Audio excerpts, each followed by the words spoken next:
কাজের লোক। ইয়েস, আদিত্য হলো একজন কাজের লোক, সার্ভেন্ট, রুহির বাড়ির কাজের লোক।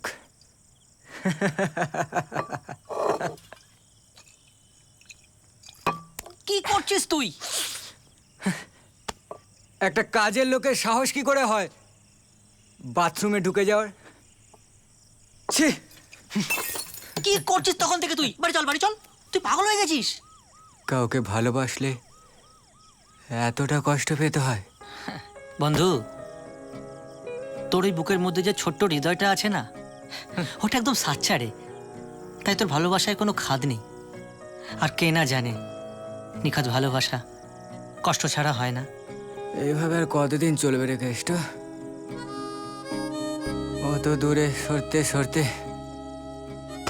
আমার কাছ থেকে ক্রমশ হারিয়েই যাচ্ছে। বন্ধু, মান্নাদের গানটা শোনোনি? কপটা চোখের জল ফেলেছো যে তুমি ভালোবাসবে। এই, ইস, ইস, তোর এই চোখের জলের প্রতিটা ফোঁটা না একদম সাচ্চা রে, একদম সাচ্চা। দেখবি তোর এই সাচ্চা ভালোবাসার সামনে ওর সমস্ত জেদ, ওর সমস্ত অহংকার একদিন হেরে যাবে। মিলিয়ে নিস। সান্ত্বনা দিচ্ছিস? হাট, না রে, সান্ত্বনা দিচ্ছি না। বেট, তুই চল তো, তোর জন্য কাকিমা না খেয়ে বসে আছে। চল তো, বাড়ি চল, বাড়ি চল, ওঠ, চল চল, বাড়ি চল।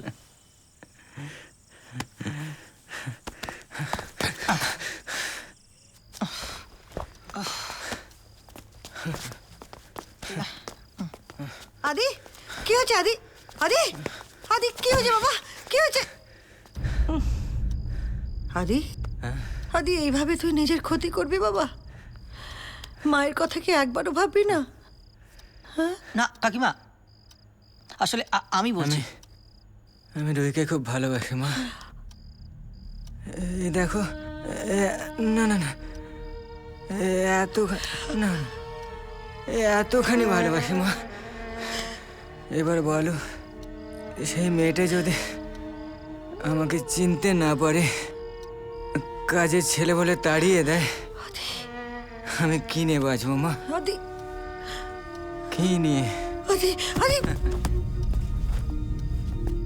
আদি।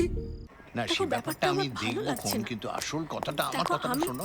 আমি তোমাকে যেটা বলেছিলাম তার অন্যথা। বাবা, মা, আমি একটু বেরোচ্ছি। হ্যাঁ, কি দরকার? আচ্ছা, তোর কি লাগবে আমাদের বল না, আমি আছি, তোর বাবা আছে, আদি আছে, আমরা তোকে এনে দেবো। এই অবস্থায় কোথাও বেরোস না মা। আমার একটু পার্সোনাল কাজ আছে। পার্সোনাল কাজ? হ্যাঁ মা, পার্সোনাল। মা, একটা কথা বলি তোকে। দেখ, তুই তুই যদি এইরকম করিস তাহলে তো আবার অসুস্থ হয়ে পড়বি। কদিন বিশ্রাম নে, একেবারে সুস্থ হয়ে যা, তারপর না হয় একেবারে। বাবা, আমি একেবারে সুস্থ আছি, আমার কিছু হয়নি। এই তো দেখো না বাবা, ওকে কত করে বারণ করছি, বেরোতে চাইছে, আমাদের কথা কিছুতেই শুনছে না। তুমি একটু বোঝাও না, যদি বোঝে। আচ্ছা আন্টি, ও যদি একটু বেরোয়, বেরোক না, আমি তোর সঙ্গে বেরোচ্ছি। তাছাড়া ও তো অনেকদিন একইভাবে বাড়িতে বসে আছে, একটু বেরোলে ওরও ভালো লাগবে। আমি ওকে খুব সাবধানে নিয়ে যাব। মা, আমি তোমাকে বললাম তো, আমার কিছু পার্সোনাল কাজ আছে, আমি একাই যাব, আর কাউকে চিন্তা করতে হবে না। কিন্তু রুহি, তোমার কি আর কোনো কাজ টাজ নেই? সারাদিন আমাদের বাড়িতে পড়ে থাকো কেন? রুহি, আন্টি, ব্যাস, অনেক হয়েছে। বাবা, মা, তোমরা সবকিছু জেনেও আমাকে এইভাবে আটকে রাখছো কেন আমি বুঝতে পারছি না। ডিসগাস্টিং।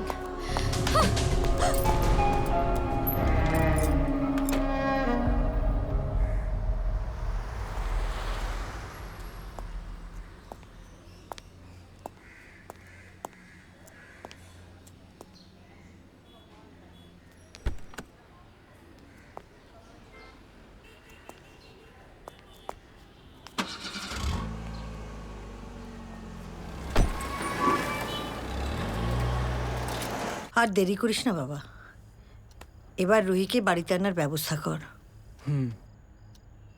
কিন্তু মা, রুহি তো আমাকে চিনতেই পারছে না, ওকে কিভাবে বিয়ের কথা বলবো? ভগবান আছেন, উনি সব ঠিক করে দেবেন। উনি তো সব জানেন, তাহলে কেন এরকম করলেন? হয়তো ভগবান তোর পরীক্ষা নিচ্ছেন। আমি যে আর পারছি না মা। চিন্তা করিস না বাবা, আমি বলি কি, তুই একটা কাজের খোঁজ কর, আর আমি ওদের বাড়িতে গিয়ে তোদের বিয়ের কথা বলি। বিয়ের পর দেখবি সব ঠিক হয়ে যাবে। এক্সকিউজ মি, ইয়েস, আমি একটু বিমলদার সঙ্গে দেখা করতে চাই। জাস্ট আ সেকেন্ড। হ্যালো স্যার, আপনার সাথে একজন দেখা করতে এসেছে। আমি কি ওনাকে ভেতরে নিয়ে যাব? নিয়ে এসো। ওকে স্যার, আসবো? হ্যাঁ এসো। স্যার, আরে কি ব্যাপার হিরো, সকাল সকাল আমার অফিসে কি মনে করে? বসো বসো। দাদা, আমার একটা কাজের ভীষণ দরকার।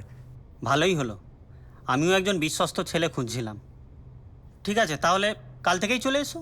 অনেক ধন্যবাদ বিমলদা, তবে কাল থেকে না, আমি আজ থেকেই জয়েন করতে চাই। আজ? ঠিক আছে, চলো। Good morning sir. Morning. Morning sir. Good morning sir. Morning sir. শোনো, এ হলো আদি, ইয়া, তোমাদের নতুন বন্ধু। আজ থেকে ও এখানেই কাজ করবে। সোনিয়া, একে একটু কাজটা বুঝিয়ে দিও। Okay sir. আদি এসো। এই তোমার চেয়ার, থ্যাংক ইউ দাদা। এখানে তোমার আজ থেকে কাজ। ঠিক আছে, হুম। বসো।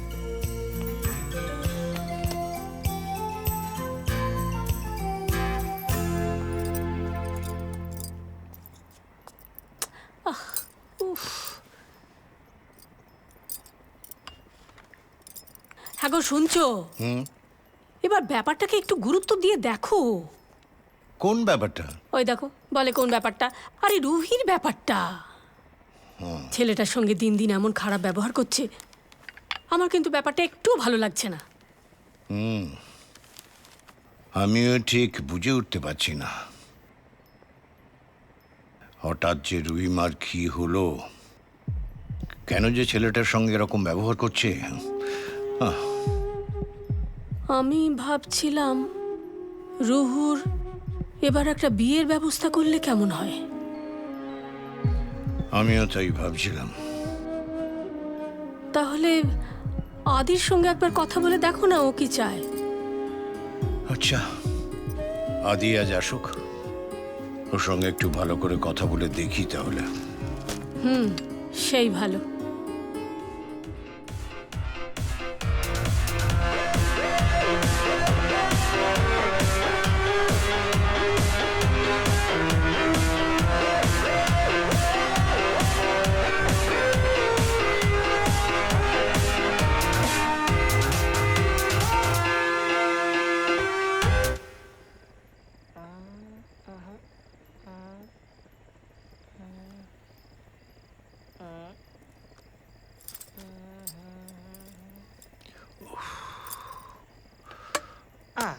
সামনের মাসের 17 তারিখটা খুব ভালো দিন আছে। ওই দিনে যদি 4 হাত এক করা যায়, ওদের বিবাহিত জীবন সুখের হবে। জয় মা, জয় মা। শুনছো, ওই আর দেরি করো না, ওই 17 তারিখটাই ঠিক থাক। আমি আজই আদির মার সঙ্গে কথা বলছি, আপনি তাহলে ওই ডেটটাই ফাইনাল করুন। আচ্ছা।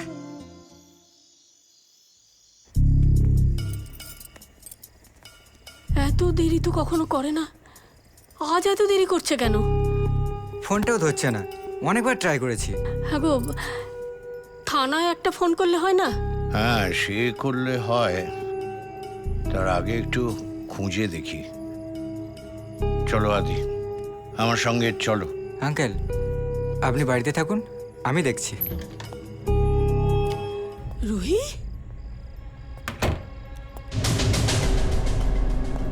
Ruhi? Don't touch me. Ruhi, মা বাবার সামনে? হ্যালো, আমি এখানে লেকচার শুনতে আসিনি, ঠিক আছে? আর আপনি এত রাতে আমাদের বাড়িতে কি করছেন? আপনার বাহিনী? রুহি, কাকে কি বলছিস? তুই ভুলে গেছিস আজকে ওর জন্য তুই কথা বলতে পারছিস? আন্টি প্লিজ, ওকে বকবেন না। তাছাড়া ও ভুল তো কিছু বলেনি, আমি বরং চলে যাচ্ছি। না, দাঁড়াও আদি, কোথাও যাবে না তুমি। আদিকে সরি বলো, সরি বলো। Uncle what? সরি? তাও আবার ওকে? ইম্পসিবল।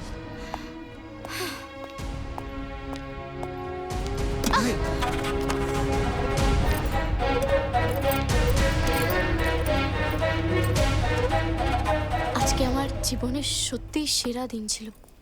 একটু পরে ফোন করছি। আচ্ছা, এসব তুই কি শুরু করেছিস বলতো? আগে তো কোনোদিন এমন করতে দেখিনি তোকে। দাঁড়া দাঁড়া, দেখ মা, তোর কোনো সমস্যা হলে আমাদের খুলে বল। আমার সমস্যা শুধুমাত্র তোমরা আর আদি বলে এই ছেলেটা। তোমরা সবাই মিলে আমার স্বাধীনতা কেড়ে নিচ্ছ। আমাকে প্লিজ আমার মতো থাকতে দাও।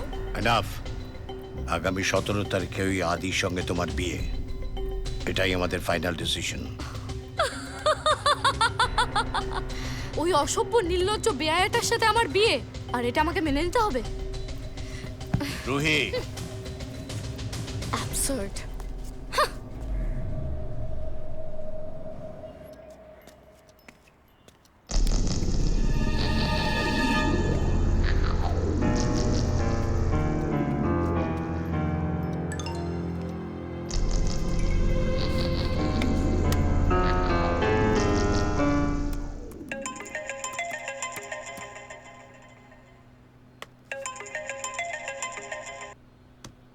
হ্যাঁ আঙ্কেল বলুন।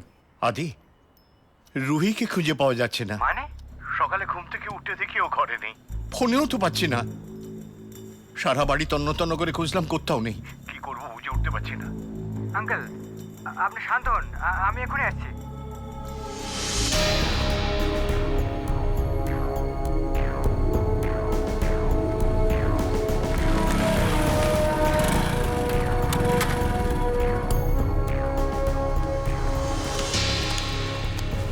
হ্যাঁ দাদা বলুন। দাদা প্লিজ বলবেন এই মেয়েটাকে দেখেছেন কি? না, একে তো দেখিনি। একটু ভালো করে দেখুন। না, দেখিনি, এদিকে আসতে। ও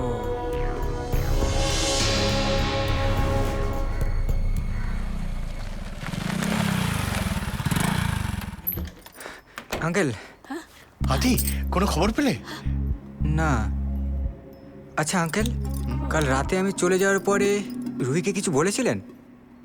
হ্যাঁ, মানে ওই তোমাদের বিয়ের কথাটা বলেছিলাম।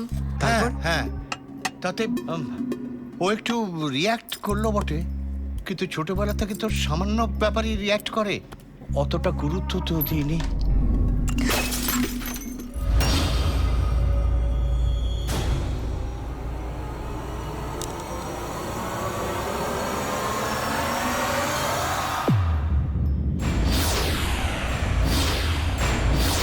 রুহি, এসব কি? এই ছেলেটিকে? বাবা, ও আমার হাজবেন্ড রাহুল। ছি ছি রুহি, তুই এত নিচে নেমে গেছিস। আদি, ওদের বলে দাও এ বিয়ে আমরা মানি না। ছি ছি রুহি, ছি। আমার মেয়ে হয়ে শেষ পর্যন্ত। বাবা, আমি ওকে ভালোবাসি।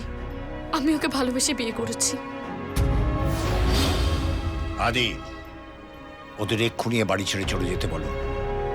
আমি ওদের মুখ দর্শন করতে চাই না। বাবা, আদি এই বাড়ির কেউ নয় যে ও আমাদেরকে বেরিয়ে যেতে বলবে। রুহি! ঠিকই তো বলেছে আঙ্কেল, আমি তো এই বাড়ি কেউ নই। তাছাড়া ও তো বলছে ও ভালোবেসে বিয়ে করেছে, ভুল তো কিছু করেনি। আদি, এটা তুমি বলছো? হ্যাঁ আন্টি, যান বরণ করে ঘরে তুলে নিন। তুমি কি মানুষ? এত কষ্ট কোথায় রাখো বাবা? তুমি মানুষ না, তুমি দেবতা। যাতা রাবিশ।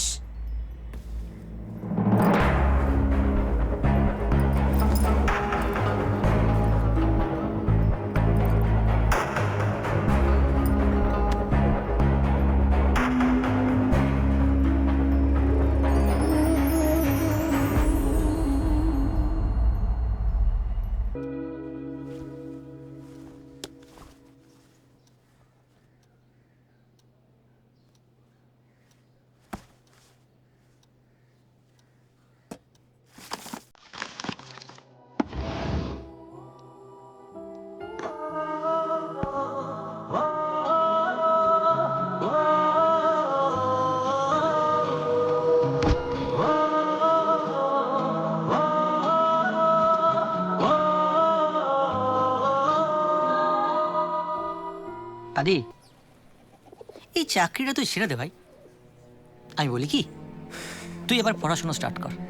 তুই ভুলে যাস না, তোর জন্য একটা ব্রাইট ফিউচার অপেক্ষা করে আছে। সান্ত্বনা দিচ্ছিস? না ভাই, সান্ত্বনা দিচ্ছি না, তোকে বাস্তবটা বোঝাচ্ছি। তুই যে ইতিমধ্যে নিজের কতটা ক্ষতি করে ফেলেছিস, তোকে নিশ্চয়ই সেটা নতুন করে আর বোঝাতে হবে না। কিন্তু ভাই, এবার হাই টাইম, এবার তুই তোর নিজের কেরিয়ার, নিজের ফ্যামিলিকে একটু সময় দে, একটু ওদের কথা ভাব ভাই। না না আদি, তোমার এই কথায় আমরা রাজি হতে পারলাম না।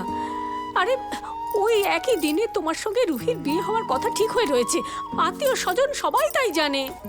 আপনি শুধু শুধু রাগ করছেন আন্টি। আর তাছাড়া ছেলেটাকে আপনারা খারাপ ভাবছেন কেন? ও তো ভালো হতে পারে। ও হয়তো আমার থেকেও রুহিকে আরো ভালো করে রাখবে। প্লিজ নিজেদের মধ্যে দূরত্ব বাড়াবেন না। আদি, দেখো আদি, আমাদের মেয়ের হয়ে তোমার কাছে ক্ষমা চাইছি বাবা। পারবে না ক্ষমা করে দিতে? তুমি যদি বয়সে বড় হতে বাবা, তাহলে তোমাকে প্রণাম করে এই জীবনের যত পাপ সব মুক্ত হতাম। এটা কি বলছেন আন্টি? আমি কি আপনাদের ছেলে নই? পরের জন্মে যেন তোমার মতো ছেলে পাই বাবা। আন্টি, না আদি না, ও একদম ঠিক কথা বলেছে। তাহলে আপনারা কথা দিন, ওই দিনটাতেই রুহি রিসেপশন হবে। কি বলছো? আর না করবেন না। তাছাড়া রুহির বন্ধু হিসেবে আমারও তো একটা দায়িত্ব আছে। ওর বিয়ের সমস্ত অ্যারেঞ্জমেন্ট আমি করব। আপনারা শুধু একবার হ্যাঁ বলুন, ব্যাস।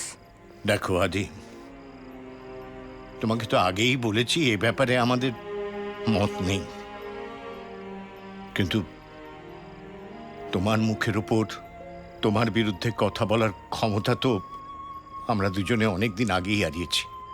তুমি যেটা ভালো বুঝবে সেটাই করবে, আমাদের কিচ্ছু বলার নেই। ঠিক আছে আঙ্কেল, বাকিটা আমার উপর ছেড়ে দিন। আজ উঠি তাহলে, অনেক কাজ আছে।